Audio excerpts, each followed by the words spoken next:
Hola a todos, buenas tardes, muchas gracias por participar de esta presentación sobre gestión escolar basada en datos. Mi nombre es Maya Titelman, soy directora académica de Pulso Escolar. En Pulso Escolar ocupamos encuestas y desarrollamos distintos instrumentos de medición para levantar información desde los estudiantes, los apoderados y los docentes para la gestión escolar. Y la idea es contarles un poco sobre los datos que hemos podido ir recopilando estos últimos 2 años y enfocarnos principalmente en algunos aprendizajes clave desde esos datos. Vamos a ver, tiene 3 partes la presentación. Al principio vamos a profundizar un poco en por qué usar encuestas en el contexto educacional, desde la mirada de la investigación, lo que dice la investigación al respecto. Después vamos a profundizar en lo que hace Pulso Escolar, un poco para darles contexto y entender desde dónde vienen los datos que vamos a discutir después.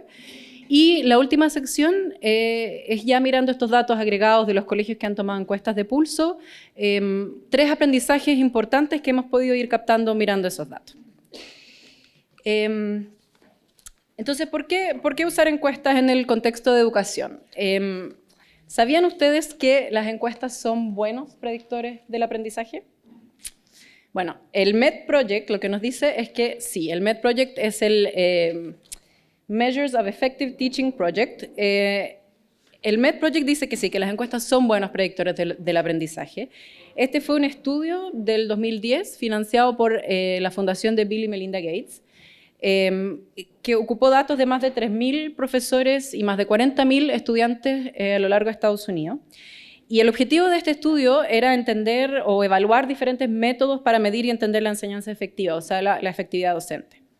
Este estudio tenía muchos conceptos, algunos de ellos también controversiales, pero a mí me gustaría destacar, porque conecta muy bien con lo que hacemos con Pulso y lo que hace, por ejemplo, Tripod en Estados Unidos, que el proyecto MED sirvió para demostrar que las encuestas de percepción a estudiantes son el gold standard o un instrumento de muy alta calidad para medir procesos de enseñanza y aprendizaje en el aula, con muy buenos resultados y con alta confiabilidad.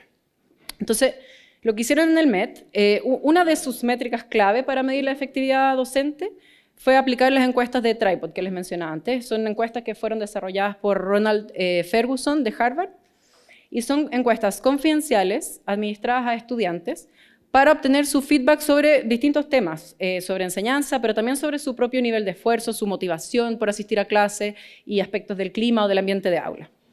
Ahora, lo interesante es que mostraron que, en contraste con lo que siempre se mide en los colegios, muchas veces nos fijamos en las notas, nos fijamos en la asistencia, hay otros aspectos que son típicamente poco medidos en los colegios, por ejemplo, la motivación, el clima u otros que mencioné antes, que sí pueden ser capturados mediante encuestas también, y que además ese feedback desde los estudiantes resultó ser un muy buen predictor del aprendizaje y de la efectividad docente. O sea, para un equipo directivo o para un profesor, escuchar las percepciones y la experiencia que están teniendo los estudiantes en las salas de clases, en el colegio, puede ser una vía muy interesante para ir conociendo lo que está funcionando bien y lo que podemos ir mejorando también para lograr ese aprendizaje significativo. Ahora, ¿por qué las encuestas aumentan la confiabilidad de las predicciones sobre aprendizaje? ¿Cómo es que funciona eso? El MED Project dice que aunque un estudiante puede tener una comprensión quizás menos sofisticada de lo que es la efectividad docente que, por ejemplo, un observador capacitado, los estudiantes ven al docente todo el año. Entonces, no tenemos este efecto, o son menos susceptibles a las diferencias entre clases. Y también los datos de las encuestas lo que nos muestran son promedios de grupos grandes de estudiantes mirando al mismo tiempo al profesor. Entonces es como tener 30 o 45 estudiantes observadores al mismo tiempo. Hay otros ejemplos de evidencia afuera o proyectos que han utilizado la metodología de encuestas en educación, por ejemplo, 5 Essentials de la Universidad de Chicago, que usan sistema también de levantamiento de métricas en base a encuestas para los colegios públicos de la ciudad. Y acá en Chile, un ejemplo es la Agencia de Calidad de Educación, que mediante los cuestionarios IMSE y los indicadores de desarrollo personal y social, también calcula o calculaba el ordenamiento de los colegios chilenos, por mencionar algunos de los ejemplos. Entonces, las encuestas efectivamente ayudan para medir temas típicamente poco medidos y son buenos predictores del aprendizaje. Pero también las encuestas son en sí mismas valiosas porque permiten a equipos directivos, a docentes, a los profesionales en general que trabajan en los colegios en el día a día, escuchar conocer y gestionar temas que son a veces un poquitito más difíciles de medir, pero que no por eso son menos importantes, y ofrecer apoyo a cada uno de ellos en la medida que lo necesite. Entonces, para contarles un poco qué es Pulso Escolar, hace un par de años los fundadores de Pulso, entre ellos está Ignacio por acá, Alberto, Diego, que no está en este momento con nosotros y que se conocieron de hecho a través de Aptus también, ellos se propusieron traer este como alto estándar de encuestas a Chile, a Latinoamérica, y en ese momento todavía no se llamaba Pulso, pero ya empezaron a diseñar encuestas de alta calidad para los colegios. Hoy los colegios van eligiendo entre encuestas que miden distintos temas. Algunos ejemplos que están acá: los colegios optan por medir temas de aprendizaje y enseñanza, temas respecto del clima de convivencia escolar, si las normas son conocidas, si se están aplicando de manera sistemática, si hay situaciones de maltrato, de acoso, por ejemplo. También se pueden levantar o medir temas de aprendizaje socioemocional, de los que se ha hablado mucho hoy día, habilidades como la mentalidad de crecimiento, autoeficacia o autoconocimiento académico. Ya, ok. Me dicen que mantenga la distancia porque parece que me estoy moviendo mucho. Y hay muchos otros temas, estos son algunos de los ejemplos que se pueden medir. Ahora, respecto a este proceso de diseño de encuestas, para definir los temas que vamos a medir, en general nosotros trabajamos muy de la mano con los colegios, entonces por lo general tenemos una conversación con un focus group o con algún equipo del colegio y vamos armando y definiendo los temas que son relevantes para esos colegios de medir. Vamos haciendo un contraste con lo que parece ser relevante internacionalmente, de acuerdo a la evidencia de lo que ayuda para la gestión escolar. Y con eso vamos identificando los temas y las encuestas que tienen mayor relevancia en nuestro contexto. Entonces, por ejemplo, una encuesta como la de aprendizaje socioemocional. Lo que hicimos para diseñar esa encuesta fue hacer un barrido por los distintos marcos teóricos que existen. Ahí nos fuimos quedando con CASEL, que es un referente en el área de habilidades socioemocionales. Fuimos identificando habilidades que, de acuerdo a CASEL y la literatura, son significativas para los estudiantes, son medibles mediante encuesta y a la vez tiene un impacto o puede el colegio gestionar. Si no, no tiene mucho sentido desde nuestro trabajo. Después de esto viene el proceso de construcción de preguntas y pilotaje. Acá hay un ejemplo de pregunta. Esta es una pregunta que se le hace típicamente a los estudiantes en una encuesta de mejora escolar estudiante y es una encuesta de ambiente de aprendizaje. Entonces, ¿cuánta confianza sientes para preguntar en clases si hay algo que te está costando aprender? Nada de confianza, poca confianza, mediana confianza, bastante confianza, mucha confianza. Al diseñar estas preguntas, siempre privilegiamos en la medida de lo posible que apunten a un tema a la vez, que apunten a prácticas más que a percepciones. O sea, por ejemplo, tratamos de que recuerden algo sucedido en sus clases en las últimas 2 semanas, no algo muy general.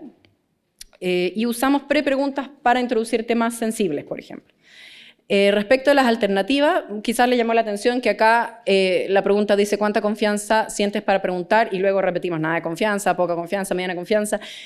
Suena un poco redundante, pero hay una razón detrás y tiene que ver con mantener el foco y la atención del respondente en la medida que va haciendo el barrido de las distintas alternativas de respuesta y no olvida la pregunta.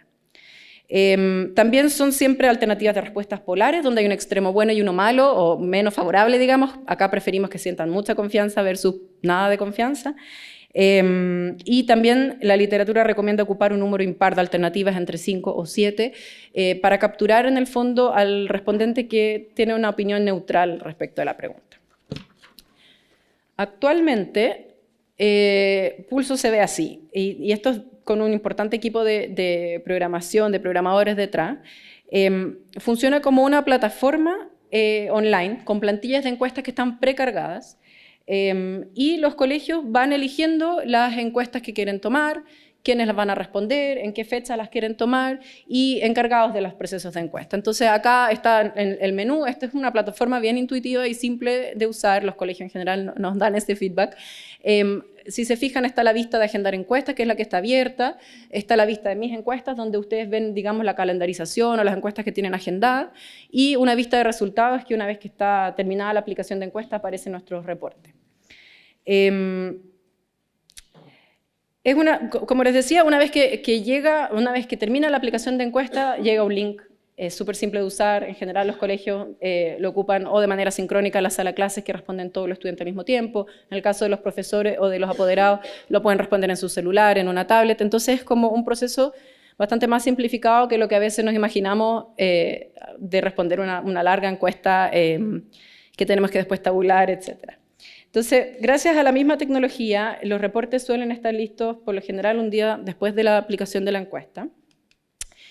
Y acá lo que estamos viendo es una tabla de uno de nuestros reportes. Esta es una encuesta de mejora escolar estudiante que hace un barrido, digamos, por distintos temas. Levanta temas de aprendizaje y enseñanza, de clima de convivencia escolar, de desarrollo socioemocional. Y a mí me gusta mucho esta tabla porque es como una fotografía completa de todo el colegio. Te ordena el colegio en todos los temas que se evaluaron y en todos los niveles y todos los cursos, desde, en este caso, pre-kinder hasta cuarto medio, están aquí desplegados. Ahora, este es un mapa de calor. Eso significa que nos estamos comparando desde lo más rojo, pasando por el amarillo hasta lo más verde, nos estamos comparando con un grupo de referencia que contestó esta misma encuesta o estudiantes de la misma edad que contestaron la misma encuesta. Eso significa que, por ejemplo, un octavo B, no sé si se alcanza a ver, pero ese cuadrante rojo arriba, eso significa que la experiencia de los estudiantes de ese cuarto B está siendo menos favorable que cómo respondieron un grupo de estudiantes de la misma edad que contestaron esta misma encuesta. Entonces nos sirve como un benchmark, como una referencia para ir comparándonos cómo estamos respondiendo en comparación con estudiantes de la misma edad o profesores o apoderados, dependiendo del caso. Entonces, los colegios suelen usar esto de distintas maneras. A veces miran temas transversales que a lo largo de todo el colegio están siendo un desafío, como por ejemplo acá en términos de ambiente, claramente hay algo sucediendo con lo que es situaciones de inseguridad, o también una mirada más vertical por cursos donde pueden ir orientando trabajos con cursos específicos o líneas de acción con niveles o ciclos, dependiendo de lo que va saliendo. Y este es el último reporte que les quiero mostrar de pulso escolar y me interesa que se entienda bien porque vamos a retomar este tema de las alertas por estudiante. Aquí lo que estamos viendo es un reporte en el que salen ordenados todos los estudiantes. Es un curso por hoja, digamos, imagínenselo así como bien concreto, donde salen todos los estudiantes ordenados según cuántas alertas levantaron, dependiendo de cómo respondieron a un grupo de preguntas en la encuesta. Entonces, no sé, por ejemplo, un estudiante que las últimas 2 semanas reporta haber sentido preocupación, miedo, etcétera, podría levantar una alerta de bienestar, que está por ahí, la de naranjo. Otro estudiante que declara no estar aprendiendo en clase o que las clases no le están resultando motivantes, probablemente va a despertar una alerta de aprendizaje. Y se van ordenando los estudiantes en la medida que tengan arriba más alerta y abajo ninguna o pocas alertas.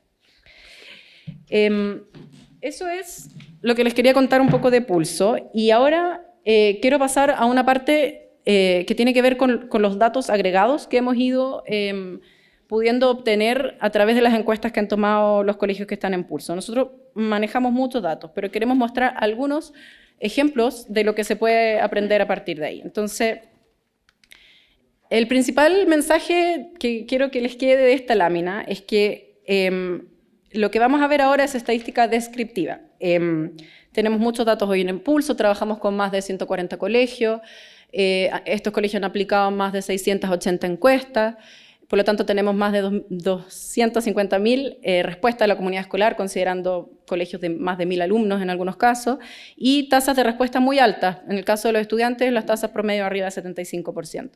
Entonces, sí, podemos aprender muchas cosas de estos datos, pero es bien importante que no necesariamente hagamos inferencias o generalizaciones a todos los colegios o la población de colegios de Chile a partir de esto. Y nuestra base tiene sesgos, o sea, primero que nada son colegios que eligen tomar en nuestras encuestas, por lo tanto, en su gran mayoría, y hay algunos que veo aquí, son colegios muy interesados por trabajar con datos, son colegios que saben gestionar datos y que en general funcionan bastante bien. Y yo diría que nuestro principal sesgo tiene que ver con que hoy lamentablemente no tenemos todavía colegios municipales, sino que solo colegios subvencionados y privados. Y respecto del grupo socioeconómico, si ocupamos el grupo socioeconómico o el GCE, la clasificación de la Agencia de Calidad, nuestra base es bastante representativa de todos los 5 grupos. y los resultados CIMSE de los colegios con los que trabajamos son solo levemente más altos que los demás colegios del mismo GCE. Entonces, con ese como advertencia, digamos, de que vamos a hablar de estadística descriptiva, los 3 mensajes clave que hemos obtenido a través de los datos son estos. La primera tiene que ver con la utilidad de las alertas individuales. Este reporte que les comentaba antes, que es a partir de alertas que se despiertan por cada uno o que se levantan a partir de cómo responden los estudiantes en un grupo de preguntas. Vamos a hablar un poco sobre los efectos que hemos visto de la vuelta a la presencialidad, mirando un poco cómo nos encontrábamos durante la pandemia y cómo ha sido la vuelta a clases después de eso, a clases presenciales, digo. Y por último, lo que nos revelan los apoderados que buscan o que prefieren ellos en los colegios. ¿Se acuerdan del reporte de las alertas? Espero que se acuerden del reporte de las alertas. Lo que hemos ido mirando es que estas alertas individuales ayudan a detectar dificultades académicas en estudiantes. Eso es bien interesante porque está alineado con lo que hablamos al principio de lo que descubrió el MED Project. Lo que estamos viendo acá es un gráfico que resume datos desde una encuesta llamada encuesta de aprendizaje remoto, que aplicamos el 2021. Acá vemos las respuestas de estudiantes, datos de estudiantes de primero básico, segundo básico, tercero y cuarto básico. Esta fue una encuesta aplicada a los apoderados, ellos respondieron en nombre de sus hijos. Y lo que vemos en la barra morada son todos los estudiantes que no tenían alerta, y en la barra gris, que espero que se alcance a notar, son los estudiantes con alerta de aprendizaje. Y las barras llegan, digamos, a mostrar en el eje Y cuál es el promedio final de notas de esos estudiantes. Entonces estamos comparando los morados, los estudiantes, el promedio final de notas de los estudiantes sin alerta de aprendizaje, y en gris el promedio final de notas con alerta de aprendizaje. Y si se dan cuenta, hay una tendencia, quizás no es demasiado significativa, pero sí entre primero, segundo, tercero y cuarto básico se repite que los estudiantes con alerta siempre terminan con un promedio de notas final más bajo que los que no tuvieron alerta durante el año. Este segundo gráfico nos está mostrando algo un poquitito diferente. Los datos de aquí fueron sacados de una encuesta de mejora escolar a estudiantes, aplicada a estudiantes, el año 2021. Y lo que estamos viendo aquí son las 4 alertas que son levantadas a partir de esa encuesta. Una alerta de aprendizaje, una alerta de convivencia, otra de bienestar emocional y otra de autorregulación. Y de nuevo estamos viendo el promedio final de notas de los estudiantes, estamos viendo el percentil de las notas al cierre de año de su generación. Lo que nos está mostrando este gráfico es que, de nuevo, los estudiantes con alerta, pero en este caso no solo alerta de aprendizaje, sino también alerta de convivencia, bienestar y autorregulación, están rindiendo mucho peor que quienes no tuvieron alertas de pulso escolar, alertas levantadas a través de las encuestas. Y eso lo sitúa, por lo tanto, en un percentil de notas al cierre de año más bajo que sus pares sin alerta. Acá quizás el principal mensaje tiene que ver con que no solo la alerta de aprendizaje nos va dando luces sobre el rendimiento académico a final de año, sino que también un estudiante que tiene una alerta de convivencia o una alerta de bienestar o una alerta de autorregulación, también debiéramos poner foco en eso porque algo nos está diciendo y probablemente, además del apoyo que necesita, nos está diciendo que a fines de año puede que tenga alguna merma en su aprendizaje o dificultades académicas. Acá vemos otro gráfico que nos muestra que mientras más alertas, más bajo rendimiento en todos los niveles. Y este también es bien interesante porque lo que nos muestra es el efecto de ir acumulando alertas. Lo que fuimos haciendo acá es que fuimos agrupando a los estudiantes según si tenían 0 alertas, 1 alerta, 2 alertas, 3 alertas o 4 alertas, y que son estos colores desde lo más azul, más oscuro, hasta lo más clarito. Vemos primero medio, segundo medio, tercero medio y cuarto medio. Y de nuevo, una tendencia en la cual mientras más alertas tienen los estudiantes, más bajo es su percentil de notas al cierre de año en comparación con su generación. Estos son promedios del grupo completo de estudiantes de, por ejemplo, primero medio que respondieron a nuestras encuestas. Entonces, esto también tiene un efecto como práctico para los colegios, porque nos ha llevado a sugerir a los colegios, por ejemplo, que pongan, cuando reciben este reporte de estudiantes, que pongan harto foco en los estudiantes que están acumulando muchas alertas, no solamente trabajando, por ejemplo, con estudiantes que tienen alertas de aprendizaje, sino que priorizar estudiantes con más de una alerta. El segundo mensaje que hemos podido ir viendo a partir de los datos de estos 2 últimos años es un mensaje que yo creo que es bien conocido para la mayoría. La vuelta a la presencialidad no ha sido simple, y este diagnóstico, lo que les vamos a mostrar ahora, es que es bastante transversal, o sea, coinciden los apoderados, las familias y los estudiantes en que efectivamente ha sido una realidad más compleja en términos de clima la vuelta a la presencialidad. Pero sí, en Pulso, cuando nosotros entregamos los reportes, la gracia es que en esos reportes hay un nivel de detalle donde ustedes pueden ir gestionando y viendo qué exactamente es lo que está sucediendo. O sea, no nos quedamos con el titular de que hay una dificultad en el clima, sino que, bueno, esta dificultad en el clima puede explicarse porque no son bien conocidas las normas o porque hay muchas situaciones de bullying en tal curso, etc. Además, hoy mucho del acoso y del maltrato sucede fuera del colegio, fuera de las salas de clase, en redes sociales. Entonces, ir visibilizando y levantando alertas de bienestar o de otro tipo, para los estudiantes también puede ser un elemento clave a gestionar como colegio. Entonces, vamos a partir mirando qué nos dicen los apoderados. Acá se les preguntó a los apoderados, en la encuesta de apoderados, según lo que has percibido este año en el colegio de tu hijo o hija, ¿cuán frecuente es que ocurran situaciones de conflicto entre estudiantes? Y lo que vemos es que va aumentando el porcentaje de... O sea, en el fondo, al preguntarle esto a los apoderados, tenemos casi un 70% de apoderados que responden que las situaciones de conflicto están entre medianamente y muy frecuentes en el colegio de sus hijos. Lo mismo están diciendo los profesores de los colegios. Acá estamos viendo 2 preguntas diferentes, cada gráfico es una pregunta. La primera apunta a la frecuencia en que los docentes están viendo situaciones de agresiones del tipo insultos, garabatos, burlas, descalificaciones. Y la segunda, la de más a la derecha, es un gráfico que nos está mostrando la frecuencia en que los profesores están detectando situaciones físicas, peleas físicas o agresiones más violentas. Y acá lo que estamos viendo es una evolución en el tiempo de distintos profesores, no necesariamente estamos siguiendo a los mismos profesores en el tiempo, desde inicios de 2021, o sea, cuando estábamos en plena pandemia, hasta más o menos septiembre de 2022, que es casi fin de año. Y lo que vemos aquí es que al mirar la evolución de las respuestas desfavorables, o sea, de las situaciones desfavorables que están viendo los docentes, también vemos una tendencia de que cada vez hay más, quizás al final hay algún tipo de estancamiento o mejora hacia finales de 2022, pero sí, si comparamos lo que fue pandemia y lo que fue la vuelta a clase, obviamente los profesores están diciendo que hay más situaciones de conflicto, más garabatos, más pelea física, y yo creo que la gran mayoría de los que estamos acá coinciden en que lo hemos visto. A los estudiantes les preguntamos también por situaciones personales o experiencias personales de acoso y de maltrato, y los estudiantes también reportan tener una mayor experiencia personal de maltrato y acoso.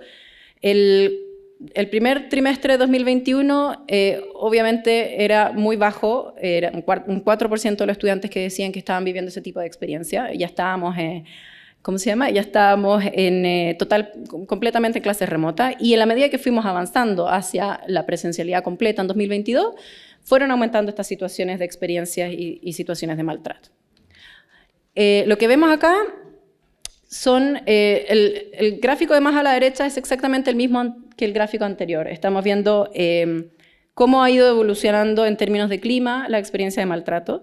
El gráfico del medio lo que nos está mostrando es, si yo pudiera ponerle un titular, es la parte más académica. Si los estudiantes han notado alguna diferencia o han experimentado diferencias en sus asignaturas este año en comparación con el año anterior o el momento en que estaban en la pandemia. Y si se fijan, no hemos visto una mejora demasiado sustancial, se mantiene bastante similar en lo académico, lo cual no sucede en términos de bienestar emocional. Los estudiantes sí están diciendo que están mucho peor en términos de bienestar emocional, al igual que lo que vimos antes en términos de clima, quizás incluso peor. Y esto, si lo miramos en conjunto con el mensaje anterior, esta es información bien preventiva de alertas individuales que vale la pena ir prestando atención cuando hay temas de clima, cuando hay temas de bienestar. También esto puede significar dificultades de aprendizaje a largo plazo. Y el último mensaje, ya me avisaron que me quedan menos de 10 minutos, es que los apoderados valoran la excelencia académica por sobre otros atributos. La importancia de la disciplina y las habilidades socioemocionales sí depende del grupo socioeconómico. Este gráfico es una métrica prestada del mundo de las empresas, del NPS, que puede que algunos lo conozcan, en Net Promoter Score, que es que tú le preguntas ciertas preguntas de satisfacción a los usuarios, en este caso de un colegio, en este caso estamos hablando de los apoderados, y vas restando los detractores, agarras tus promotores y les restas tus detractores. Y ese es como un índice que vas obteniendo de la satisfacción que tienen tus usuarios o clientes. Acá lo que estamos viendo es que hay una muy alta satisfacción de parte de los apoderados que ocupan las encuestas de pulso escolar. Por ejemplo, la primera pregunta dice, si pudieras retroceder el tiempo y tuvieras que matricular nuevamente a tu hijo, ¿qué tan seguro estás de hacerlo nuevamente en este colegio? Y tenemos un 74% de apoderados que dicen que lo haría, lo más seguro que lo haría nuevamente. Y la parte del gráfico que no se ve para nada son los detractores, y efectivamente son muy pocos los que no lo harían nuevamente. Quizás ya entrando como en los temas específicos que explican la satisfacción de los apoderados, aquí hay una pregunta que le hacemos a los apoderados donde ponemos un listado de 9 atributos y los apoderados tienen que rankear lo importantes que son esos atributos para ellos en un colegio ideal, en un colegio cualquiera. Y consistentemente, entre 2021 y 2022, la excelencia académica estaba entre las primeras 3 preferencias de todos los apoderados. Después lo seguía formación valórica, disciplina y habilidades socioemocionales. La siguiente pregunta que le hacemos a los apoderados es que ahora pongan nota a esos 9 atributos del colegio al que asisten sus hijos o hijas. Y no se alcanza a ver muy bien, pero hacia la derecha están las mismas 4 atributos que mencionamos antes como importantes para los apoderados. Está excelencia académica, formación valórica, disciplina y habilidades socioemocionales. Y después, desde la línea horizontal hacia arriba, vemos las notas que les pusieron los apoderados a esos atributos. Excelencia académica es un atributo que es muy importante para los apoderados y además está recibiendo las mejores notas por parte de los apoderados de los colegios que están en pulso. A diferencia de, por ejemplo, formación religiosa, es el punto que está más aquí a la izquierda, es un atributo que los apoderados consideraron poco importante, pero y además está teniendo una nota no muy alta. Ahora, acá estamos viendo promedios, entonces eso esconde un poco la variabilidad. Cuando uno mira el colegio individualmente hay más diferencias de las notas y qué sé yo. Y es interesante mirar las habilidades socioemocionales porque sí son muy importantes, pero no están recibiendo muy buena nota aquí. Están recibiendo casi la misma nota que formación religiosa, entonces eso da para pensar.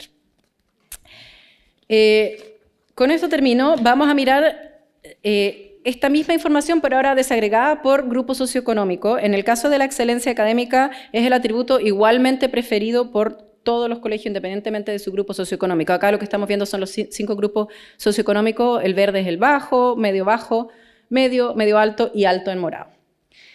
Ahora, el mensaje cambia un poco cuando hablamos de disciplina.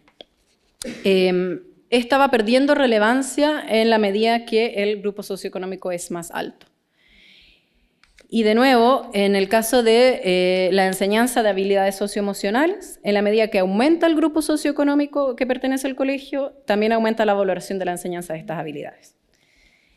El resumen, digamos, de estos 3 mensajes es que las encuestas permiten dar apoyos preventivos a estudiantes con dificultades académicas y la capacidad predictiva de estas encuestas o de las alertas es consistente con la evidencia internacional.